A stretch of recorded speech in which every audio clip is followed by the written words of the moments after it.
വിഴിഞ്ഞം തുറമുഖ പദ്ധതി സംബന്ധിച്ച് ഇടത് സർക്കാരിന്റെയും മുഖ്യമന്ത്രി പിണറായി വിജയന്റെയും അവകാശവാദത്തിന് മറുപടിയുമായി കോൺഗ്രസ് നേതാവ് ഷാഫി പറമ്പലിന്റെ വീഡിയോ.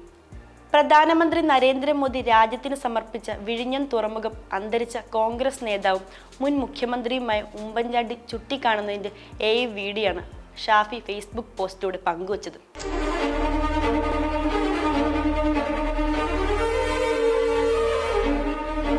ഞാനിപ്പോൾ ചെല്ലുന്നത് ഒരു പഴയ ഫിലിം ക്യാമറയിൽ ചെന്ന് പതിയാൻ പോകുന്ന ഒരു ചിത്രത്തിലേക്കല്ല.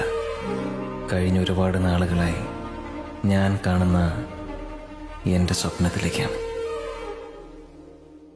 പുഞ്ചിരിച്ചുകൊണ്ട് വിഴിഞ്ഞത്തിന്റെ വാർഫിലൂടെ കൈവീശി നടന്നു കാണുന്ന ഉമ്മൻചാണ്ടിയാണ് സാങ്കേതിക വിദ്യയിലൂടെ പുനരാവിഷ്കരിച്ചിട്ടുള്ളത്. കയ്യിലൊരു കവറും ഉമ്മൻചാണ്ടി പിടിച്ചിട്ടുണ്ട്. ഈ വീഡിയോ സമൂഹ മാധ്യമങ്ങളിൽ പെട്ടെന്ന് തന്നെ വൈറലായി.